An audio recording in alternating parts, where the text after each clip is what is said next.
Okay, here we go. I am filming this with my iPhone, and I want to share with you how I'm going to be preserving my recipes. Here is a banana bread recipe that I made in Photoshop Elements, and I made this in an 8x8, and I can save this as a JPEG and then hand it out to whoever I want, all of my boys, nieces and nephews, daughter-in-laws, anybody who wants these recipes of mine.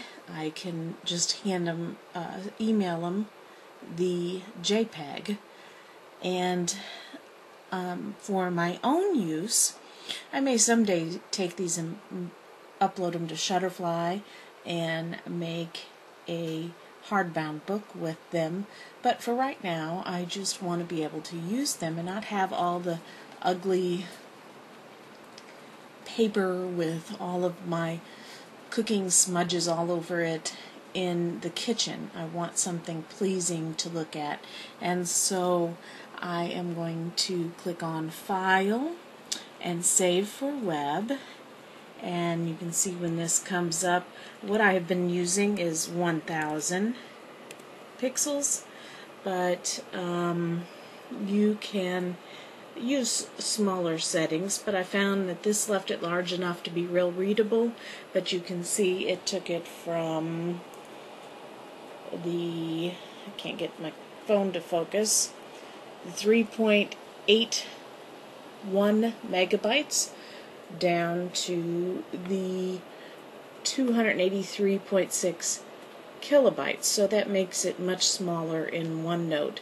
And then you just click Save or click OK. I'm going to click Cancel because I've already done this. And here is my file that I've created that is smaller. And to get it in OneNote, all I'm going to do is right click and choose, it's hard to do this looking on the phone, way down here, copy, and I'm going to open up OneNote. Oops, I already have it there, so I'm going to hit Control-Z to undo. And then here it is, OneNote, and I can either just hit Control-V to paste, or I can go up here and right-click and hit Paste, and it puts it right in there. Now if I want, I can resize this, bigger by grabbing the corners. Of course, I got it too big right now. Resize it to fit your screen. Of course, it's going to be different for each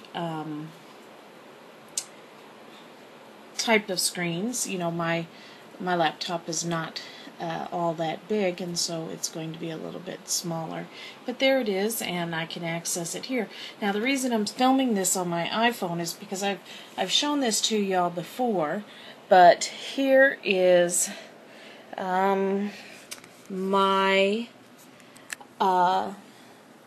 iPad, and you can see I sync OneNote, and I can go right back in here and hit this button right there and choose to sync now, and it will sync it with my notebooks. And I'm just getting started at this. I only have 4 tabs, but I'm going to categorize them, so if I get more bread recipes, they're going to go under this first tab. And I have one cookie recipe already done, and I do have my chili recipe already done. But and then what I'll do is, just if I get more breads, I will add it underneath at the bottom, so I can just scroll through. Now if I get one that I like, that I want to be making while I am in my kitchen, and this might be, I made the font big enough I can read it, but let's say it is not quite big enough because, my eyes keep getting worse and worse and worse as I get older. All I got to do is tap on it to open it up in this full screen mode, and once I get there, I can push down with my 2 fingers and resize it to any size I need so that I can read my recipe and move it around as need be. And when I'm done, just click this X up here and go back to that page so I can open up nice and big. And whoops, come on, on my iPad in my kitchen. Of course, you need to be a little careful not to be touching it too much with dirty fingers, or wipe off your iPad fairly easily. Use something safe for it when you're done cleaning, which is still much easier to clean the glass on this thing than it is to clean the uncleanable papers that and other cards and things that we get in our kitchen for recipes. Anyway, this is the newfangled 2012 way to store your recipes and use them. Another good feature is down here is the search. So remember, if you're looking for a certain kind of recipe, you can actually search in here too. I know I got recipes to try and a different thing. So, hey, I hope you like my idea. And it's accessible on my phone too. So I did find I couldn't do a save as. I wanted to do a save as so I could text message a recipe to somebody, but it wouldn't give me that option. So, there's always the screenshot. Hold down the off button and I don't know what they call that other button, the main button, at the same time, and it'll take a screenshot when you've got it up, and then you can always text that or email it if you're out and about and somebody says, "Oh, I want that recipe, do you have it?" You could just look it up on your phone, do a screenshot, and send it to them that way. Pretty cool, huh?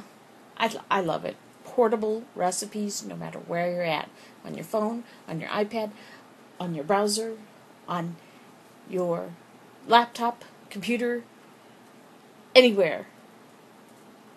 Have fun!